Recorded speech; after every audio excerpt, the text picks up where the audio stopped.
Welcome to the PharmaSource podcast. I'm joined on the podcast today by Beth Benatti Kennedy, an expert in resilience with more than 20 years' experience in her role as leadership and resilience coach, resilience training expert, and speaker, and supported companies such as Takeda, Nautilus Biotechnology, and Pfizer. Beth's also the author of 2 books, Career Recharge, which is full of strategies to boost resilience and beat burnout, and more recently, ReThink Resilience, 99 Ways to Recharge Your Career and Life. Beth, welcome to the podcast. Thank you. Great to be here. To begin with then, I think it'd be good to talk a bit about resilience, what it is and what it is not. What's your definition, please? Yeah, so it's so interesting because I think since the pandemic, we've been hearing a lot about resilience. So I appreciate this question. Resilience is about being able to move forward despite challenges, change, obstacles, but it's also about having a tool set that we all access differently so that we can be the best, not only at work, but in our personal life. I know it's hard to generalize, but what's the general state of resilience, would you say, in the global workforce? Do you have any data points around that? So interestingly, Gallup still feels like there's a very low engagement, about 32% engagement rate in 2024, which is concerning for organizations. So even though, many organizations are trying their best to offer well-being programs, there's still struggles going out there with this whole area of being able to move forward and being our best self, because that's how we get the impact, the influence, and the bottom line is being productive. That's incredibly low, isn't it? That figure. Yes. What would come into that, or what's behind that, do you think, that incredibly low engagement score? So it's interesting. There is some research showing that it's coming from lack of leadership among managers. So that's something we could really almost dive in a whole podcast on. But the challenge of managers kind of operating out of urgency and not really focusing on leadership. So we're seeing a lot of individuals leaving companies because of challenges with their managers. So they may have a great career fit, but yet they're feeling very frustrated and don't have, the support that they want to be able to move forward the way they would like to move forward. So there's an area there. And then we have underemployment, people that feel like they're in positions that they're just not challenged enough. Yeah. So that's a whole nother area of lack of engagement. Thank you. As I said in the intro, you've worked with the likes of the Takedas and Pfizers, those life science companies. Yeah. From all your work in our space, what are those unique challenges that you'd see in life sciences compared to other industries? One of the most, I would say, the top challenge I see is the deadlines with timelines, with compliance, with failed clinical trials. There is so much, things need to go way quicker than other industries. So every day I'm hearing stories about, Beth, this has ended. We're hoping to start this up. Yep. Lots of financial constraints now with, we know that supply chain issues. So it's such a different environment because, at the end of the day, things getting to the FDA, there's a lot more pressure. There really is. My background was 16 years doing coaching at a consumer product company, Gillette. And when I changed over to life sciences, it's different. There's a lot more pressure and a lot more urgency.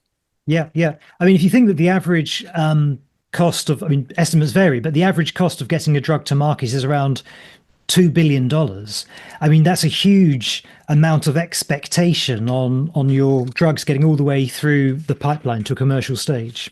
Yes. And I still remember, it's interesting, my first week, I was in Cambridge and I was in an office. The company was called Millennium. They have since been bought by Takeda. But anyway, I was my first week and I was right next to the chief scientific officer. I went and introduced myself. I told him what I was doing. And he said, "Are you ready for this?" And I said, "What?" He said, "Your coaching is going to change a lot because over 90% of the people you meet with are going to be dealing with failure every day." And that's where I was so grateful that I had this resilience practice, because I realized it needed to become a part of all my coaching. Yeah, because yeah. failure, you have to normalize failure in this industry to get the success you want. That's very interesting. And particularly, I guess, when you're dealing with scientists and very smart people with PhDs, I Yes. imagine they're also going to want to be high achievers at the same time. Yes. And they'll often say one of their bucket list item is to have that drug go to market, obviously, but it's a hard challenge. Mm, absolutely. Obviously, when you're talking about areas like resilience and stress in the workplace, those type of topics, stress is a positive, isn't it? Up into a certain point. Yes. How would you advise companies to distinguish between high performance, normal workplace stress versus what can then tip over into burnout? How do you advise people to manage that? So what I share with HR and with my clients is there is use stress, and use stress is that good stress. Mm, And that's why I say we're in the kind of industries we're in. I always coach in fast-paced kind of environments where things are changing. So that's that good stress. It keeps us on our edge. We're going to have days when we're exhausted. We're going to have weeks when we work a little bit too much. But mm, then there's distress. Distress is when it starts to interfere with our sleeping, like a really bad pattern, not just, Sunday mm, mm. nights. But other things we notice is there's more cynicism. You're not making that impact. Some clients will share with me, there's so much stress, Beth. I look at my to-do list and I can't function. Mhm. And that's where it's important for people to realize there are 5 stages of burnout. So we Okay. use this word now since the pandemic as if, okay, I'm burned out. Well, part that first stage of burnout is actually kind of normal. We call it the honeymoon stage. It's where we're just working a lot because we're excited. But then what happens is we tend to work way too much and we go to stage 2 or stage 3. And Mm, that's where some of these normal stress symptoms, not sleeping well, maybe finding that we're not listening to our colleagues. We're at meetings and we're really short. I see this a lot. But though all those stages we can reverse, and that's really okay. exciting. Mm, But it's mm. when it's stage 4 and stage 5 that's the chronic stress. And that's where, serious people need to get serious mental health help. Yep. I've actually had a few clients have had to take a 3-month leave, but the good news is we can reverse it. So it's Mm. not, it's not like a chronic disease that we can't overcome. So Yeah, that's yeah, why I find it rewarding. Coaching can be so rewarding because you can see people reverse their yeah. burnout. What advice would you have for managers for how to keep their team them at that sort of honeymoon stage as long as possible? Yes. So what I work with a lot of leaders, but also with their teams. Mm, And what I encourage the leaders to do is when you can, open up those meetings with just open conversation. Build that, we keep hearing that word psychological safety. What yep. does that mean? Start small, build that trust. What often happens is when I sit into meetings, those timelines are so important, but we also need to find out, hey, what's going on in your life? How was your weekend? Mm, How's the dog? How's the children? How's the partners? So I've noticed teams where the leader does that. It is they are nailing it with their deadlines, but they also have this environment where people can say, you know what, I'm having a hard day. I was in a car accident 3 days ago and I'm still mm. not myself. If you don't build that trust and safety and also empathy, the leader saying, that is really hard. How can I be there for you?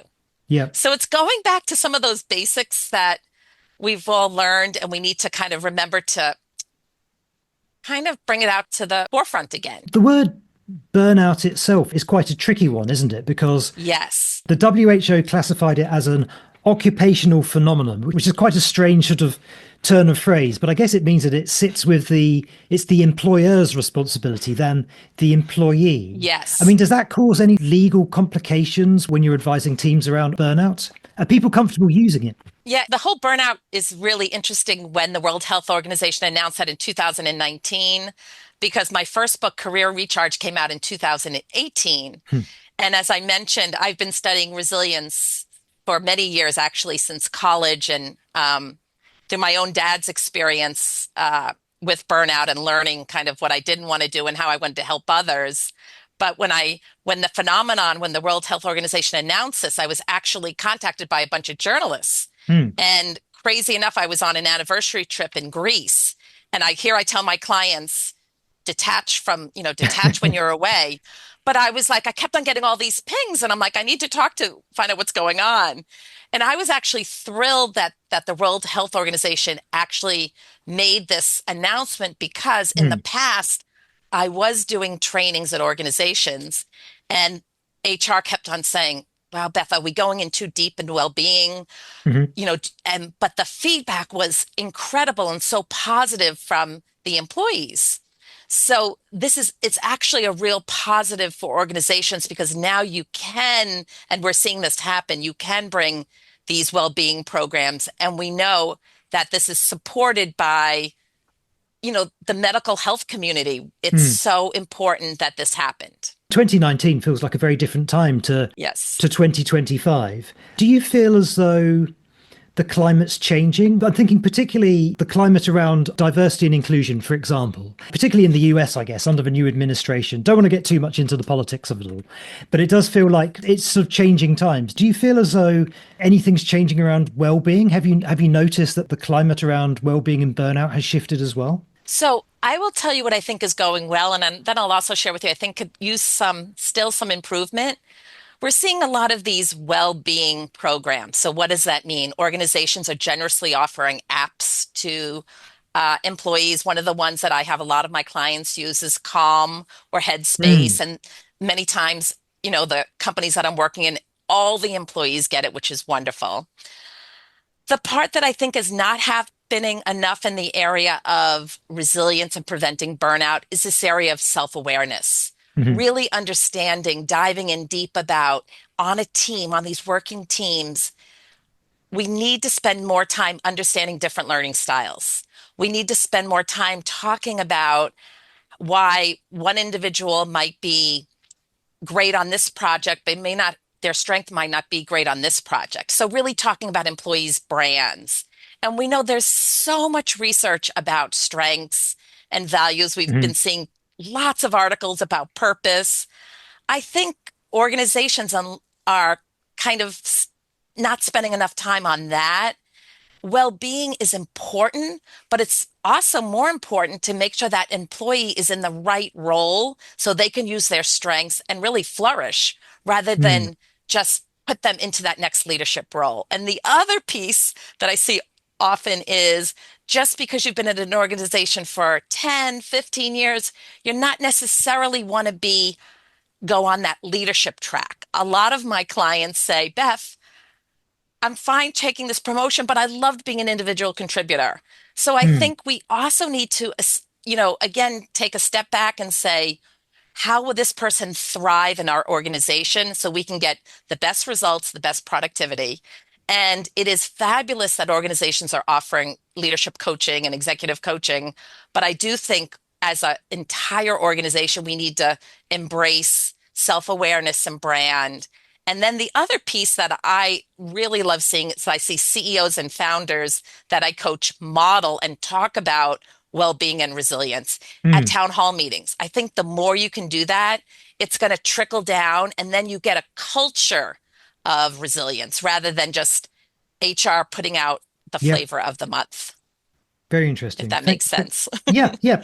Could you talk us through the Benatti resiliency model? This is around helping technical experts to develop that emotional resilience for people management, I suppose. Could you explain that, please? What's involved? Yes, I will. And I just wanted to go just a little background, quick Hmm. background information was when I was at the Gillette company for 16 years, I was hired as a consultant to develop a career counseling coaching program for the entire company and all the facilities.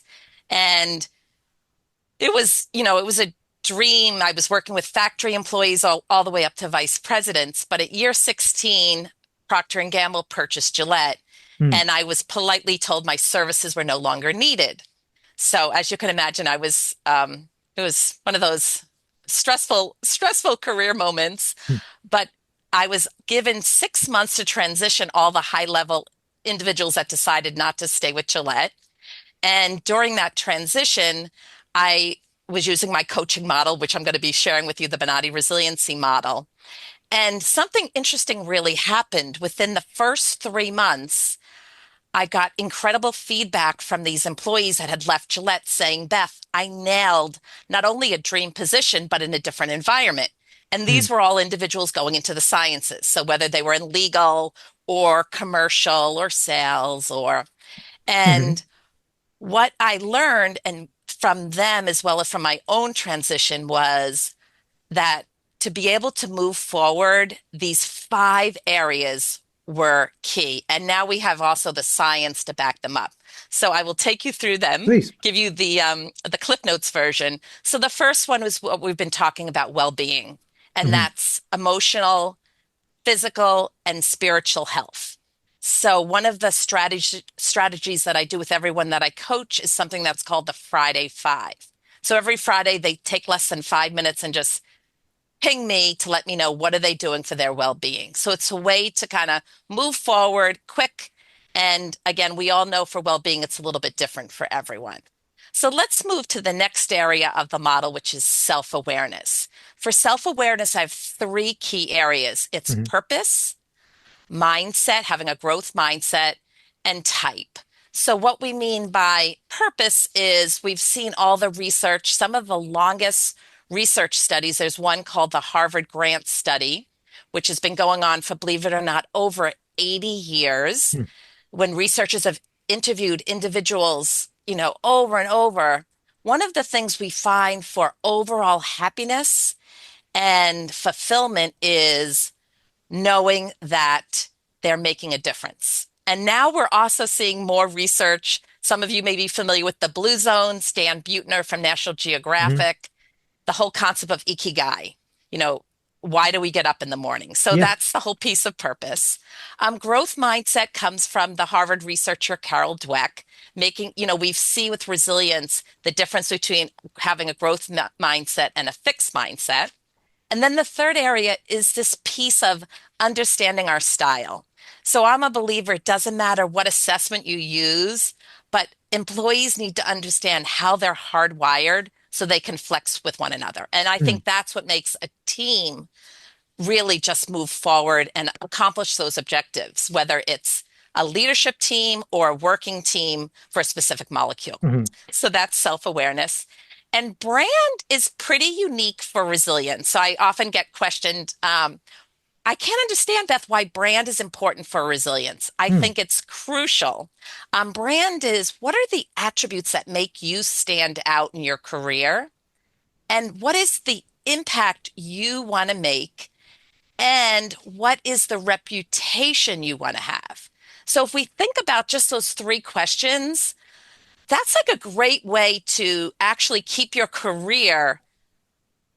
It's like recession proof. It's almost like Hmm. a vaccine to keep you at the forefront in your career. Hmm. So when we think about brands, sometimes people just think about Nike or Dunkin' Yeah. Donuts or Starbucks, but it's what really makes you stand out. So I spend a lot of time with my clients thinking about that brand. Is it similar to self-image, would you say? Is the brand meant to be how you feel about yourself or how others perceive you? Well, that's what I wanted to share with you. There's a great tool. It's called 360 Reach. Hmm. And what it does, what I would do is send it out to all the colleagues my client works with, and they would actually assess, you know, um, when I think about John, these are the attributes he brings. These are his strengths, but these Mm. are also his opportunity areas.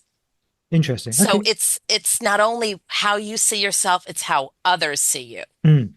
So it's interesting when I'm done, when I finish with a coaching engagement and I talk to the manager and I talk to the employee and we do like a pre and a post, they'll often say the brand piece was the most helpful because especially for some of these individuals that have gone from graduate school right into science, they've never been in an environment where they've been given this feedback before. Mm. So sometimes it can be quite eye-opening. And I have some great stories where people have done this and it's led to some great promotions because they were always coming across as a certain way. Hmm. And then all of a sudden it was something simple as to learn to listen more at meetings. They're like, I can't believe, Beth, Yeah. that just that one piece Mm. Mm. is making me so much more successful. So I often think sometimes, again, when we're highly educated, it's so easy to just keep our head down and keep moving Yeah, yeah. forward without getting that feedback. So that's about brand. And again, that idea of reputation, I always say to people, what's your living legacy? Like at the end of the day, when people leave that conference room, what do you want them to say about you? So Mm, that's a really important piece. And then the fourth area of my model is connection. And again, we've seen lots of research before the pandemic, but during the pandemic and after the pandemic, that right now there's a mental health crisis of loneliness. And so, even in mm. organizations with us working virtual, how do we cultivate relationships? So, I like to really talk about that with my clients. And Yep. even, with your team meetings, our videos on, our videos off, what can we do to develop those deeper relationships? Mm. And so it's one of those huge areas that I really believe makes you move forward and again be more resilient in your career and life. And then the final area is innovation. And I know with scientists and scientific leaders, we're probably thinking, oh, they're already so innovative. They are, but the other piece of innovation, I have two parts of innovation. Hmm. One piece is professional. So thinking about going to professional conferences, making sure, what is maybe there's one or two softwares that you want to focus on this year. We know AI is really important. But the other part of innovation that's kind of unique for my model is personally, what's your personal innovation? So, I know in the US, is the last few years, there's a big pickleball craze. Yeah. But you know, and a lot of my clients, we talk, we know the resilience benefits of nature. Mm. So what can you do to get out into nature on a regular basis? What are those mini breaks you can take? What are I've had clients, scientific leaders taking art classes. I've had them, sometimes it can be doing some incredible research, going to museums. A great little study just came out last month that going to a museum once a month can help reduce depression. Hmm. Who would have known that? Yeah, So, yeah. so innovation is not just professionally, it's also personal. Hmm. So that's like a quick Great. little overview Thank of the you. five areas. I believe you've got an assessment for your resilience model on your website as well. So we can share the link to that in the show notes. Yes, and I wanted to mention that during the pandemic, I used to just have that available for teams and for people I coach. And I decided, you know what? I just want to get this out to the world. Mm. So now it's available to anyone on this call. And then you also get what I call the resilience roadmap, which will give you specific strategies for each area of the model. So that's also Yep. available to everyone that's listening to your show. Great. As we touched on at the beginning, in pharma, there's lots of failures along the way.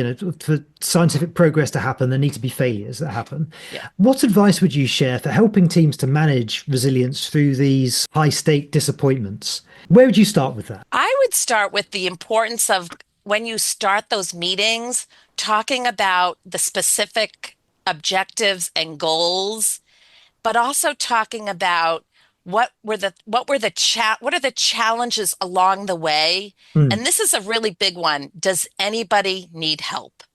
Hmm. Because what we're finding is to have a resilient mindset, individuals that get help and delegate are actually more successful.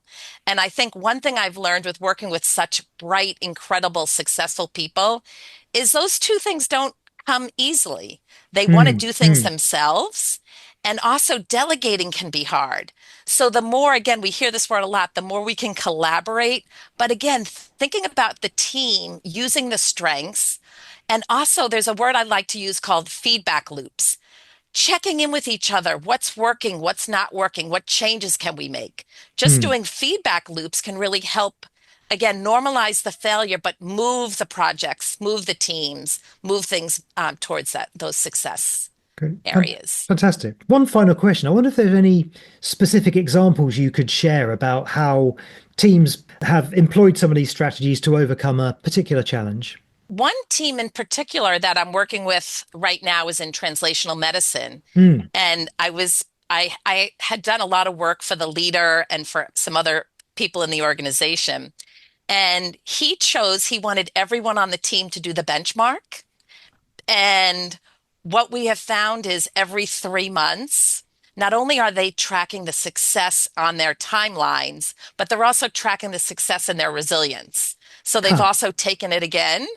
And the great thing about the resilience benchmark is it takes less than 10 minutes and Mm, gives you a quick snapshot.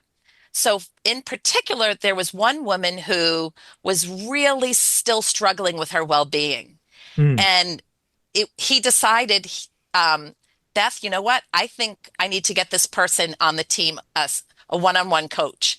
And now not only is she soaring, she again is like leading another huge big team. So mm, she mm. she feels really grateful to that vice president because he took resilience so serious with the team that not only was I working with the team on their timelines and deadlines, and communication is a big one, but we spent 5 minutes just a quick check-in on resilience. And the fact that you can then go back in and retake it to benchmark where you're at is also really interesting, I think, to be able to provide some sort of measurement on where you're Yes. at in your journey. One other thing I wanted to share was I gave this group the chance to did they want to keep their scores confidential? Mm, It's not, and it was so interesting. They felt it was really valuable to share where they were.